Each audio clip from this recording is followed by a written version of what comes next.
Hi, I'm Joe Dante. This is Trailers from Hell, and talk about a hard luck movie. In addition to the details I'll give in a moment, this retitled disaster, which was supposed to be Sharon Tate's big feature debut, was so reviled by MGM that they dumped it nearly 3 years after it started shooting. I saw it in 1967 at Philadelphia's 69th Street Terminal Theater. You had to take the subway to the end of the line, as the second feature to Wild Wild Planet. Worse, because the plot involved devil worship, the then still powerful Catholic Legion of Decency decreed that all shots featuring the Christian cross had to be spliced out of every print. And since Donald Pleasence played a shady priest, there was a lot of those shots, and it was a splice fest. As for the retitling, it was filmed and completed under the title 13, but when that was abandoned, they decided to save money by using the same artwork with the new title Eye of the Devil compressed to fit the same space. Since the Legion has faded into the indecency it always deserved, the movie is now available to be seen without the deletions. Producer Martin Ransohoff bought the Wicker Man-like novel Day of the Arrow and hired the author to pen a screenplay intended to provide a movie showcase for his radiant protege Sharon Tate. But by the time the movie was released, Sharon had already made her debut in another odd flop, also produced by Ransohoff, Don't Make Waves, and her co-star David Hemmings, they play sibling witches, had become a star in Blow Up.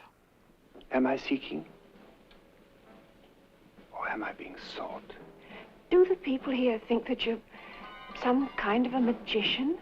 A god? The real star was supposed to be Kim Novak, playing the wife of David Niven, a marquis who is summoned to the ancestral chateau in rural France, where the vineyards have failed. When she follows, she discovers the region is enmeshed in superstition and pagan sacrifice. However, Novak was injured in a horse fall and left the film unable to complete her role. Her replacement, Deborah Kerr, had to reshoot every scene in which her character appeared, almost 2/3 of the movie. This may account for Kerr's uncharacteristically harried performance. Tate, who gets an introducing credit anyway, is magnetic in what certainly would have been a striking debut, but one wonders what the Novak version would have been like with two blonde antagonists. Catherine. Oh, dear. Help me. I am helping you, Catherine. Just a few more steps. Ransohoff had gone through two directors, Sidney Furie and Michael Anderson, before finally settling on J. Lee Thompson. Terry Southern touched up the screenplay, but pundits mocked the arty result as last year at Château. However, the ending is poignant, and I was mesmerized by the gorgeous black and white photography and constant moving camera in nearly every shot, courtesy of D.P. Irwin Hillier of the Dam Busters. Little did I realize, sitting in the dark in the 69th Street Theater, how much this film would one day influence my style as a director. This is not a bad trailer, considering all the source, but the movie has been almost completely under the radar for decades.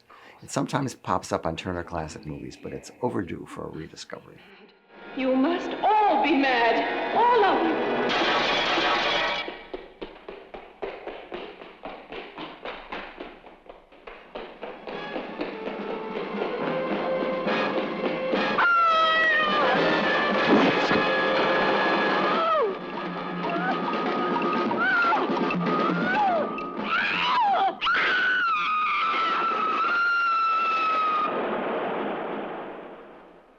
Now stay tuned for a Trailers from Hell bonus, the original unused promotional short that was supposed to introduce Sharon Tate to the world.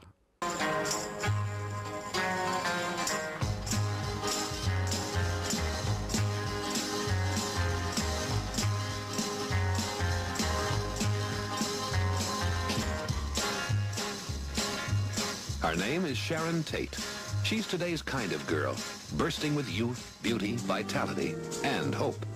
The Hope was born 2 years ago at the MGM studios in Culver City, California, in the offices of producer Martin Ransohoff. It began with a contract with Filmways and an intensive program of lessons, study, and training to become a movie star. 2 years later, at the MGM studios in London, Sharon Tate is reporting for her first motion picture, Eye of the Devil, in which she will star with David Niven and Deborah Kerr. Many young hopefuls have started here. Some have become great stars. But before Sharon ever sees a camera, there are long hours of preparation. Hours of each day are devoted to beauty, hairstyling that will frame and flatter the natural beauty of her features, and makeup that will enhance them and project them onto the motion picture screen.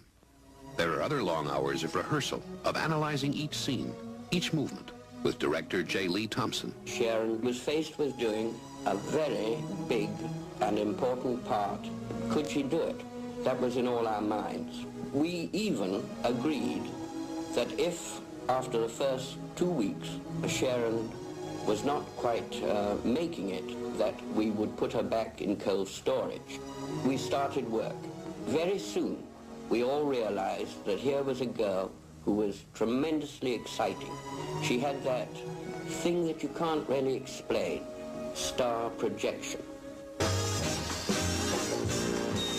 In addition to the hours of work devoted to bringing out her talent and beauty, there are long sessions before the still cameras. Publicity can help make the difference between Sharon Tate, the actress, and Sharon Tate, the star. And the first step is to have pictures. Lots of them.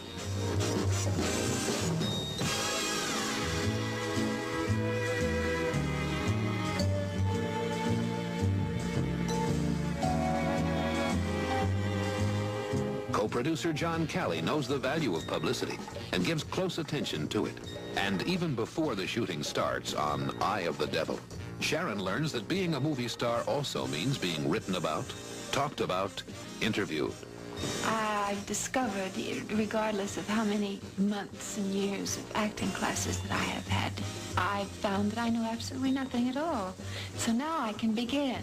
All rising stars say, I wish they would not think of me as a beautiful woman. I'd like to play Shakespeare. Now, that rings quite hollow. Well, I don't fool myself. I can't see myself doing Shakespeare or anything like that. I would love light comedy, but it takes so long. You know, comedy is one of the most difficult types of acting to do. It takes so long because you have to be so serious, and that's the funny thing about it. And I haven't had the experience at the moment, but I'm giving it a good try. The work continues. An exercise program has been designed for Sharon's voice, and with each lesson it becomes lower, stronger, better control. And at night, Sharon studies her script, learning her lines and searching for clues to character and motivation. But there are nights off, too.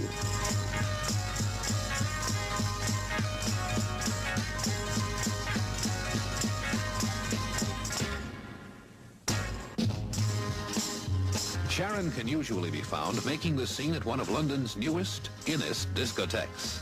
Sharon's date and dancing partner is David Hemming, the British star who portrays her brother in Eye of the Devil.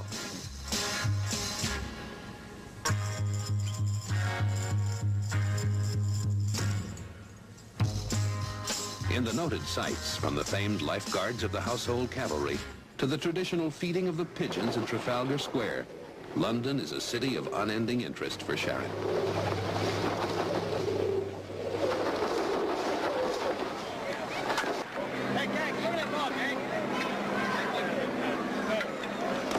Wherever there are Americans, there is baseball.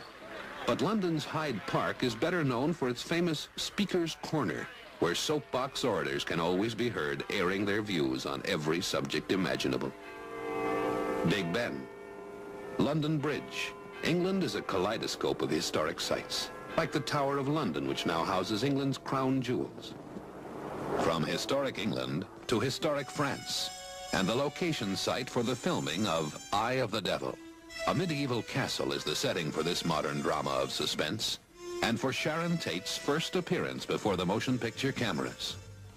We were on location in the south of France, in a place called Brive. The area was kind of mythical, kind of foggy and smoky, and it put me in a great mood for my part.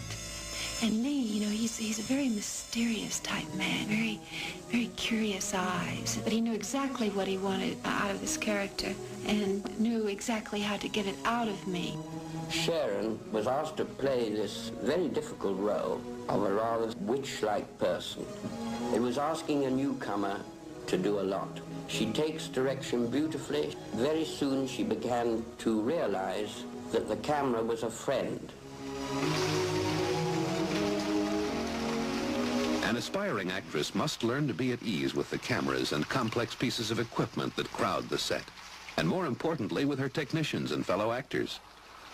Deborah Kerr is my idea of an actress and a woman. a person. And I learned so much from her. Just little things, it'd take a long time to, plus a lot of her things in acting, to watch. She's so smooth, professional. It was fantastic, really fantastic.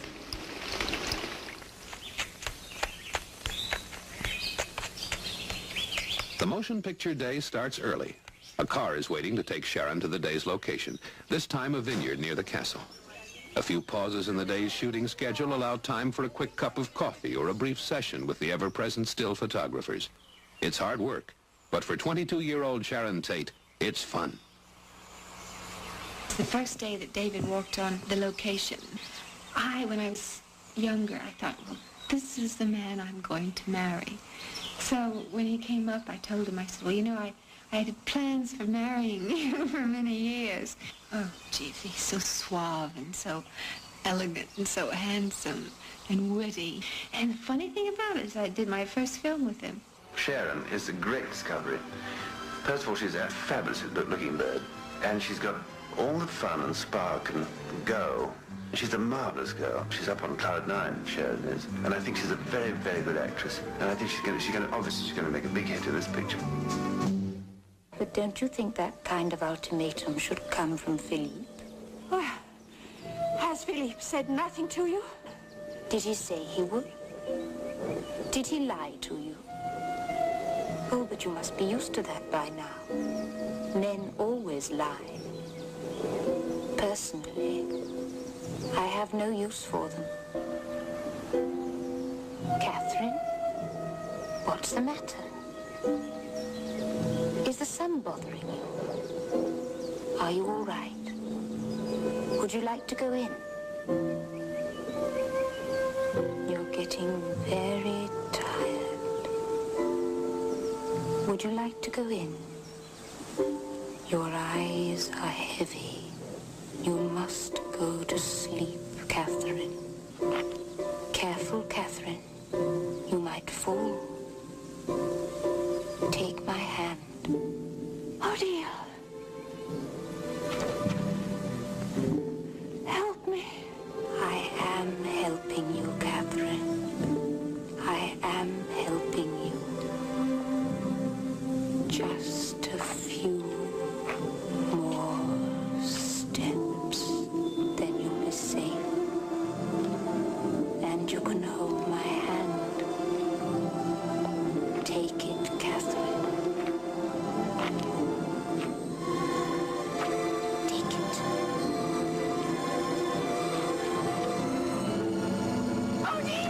That was Sharon Tate as Odile in Eye of the Devil. And this is Sharon Tate as Sharon Tate, girl on the go-go, getting her big chance at stardom. Her first film could do it for her, with stars like David Niven and Deborah Kerr, and star makers like producer Martin Ransohoff, and this man, director J. Lee Thompson. The moment that Sharon appeared on the screen in her first rushes, we knew that this wonderful personality was going to make out. I think this girl is going to be a big, big star. It's happening fast for Sharon Tate. Her second film is The Vampire Killers, to be followed by Don't Make Waves, both for Filmways and MGM. But the all-important one is the first one, Eye of the Devil. And it could be the lucky one, because all eyes are on Sharon Tate.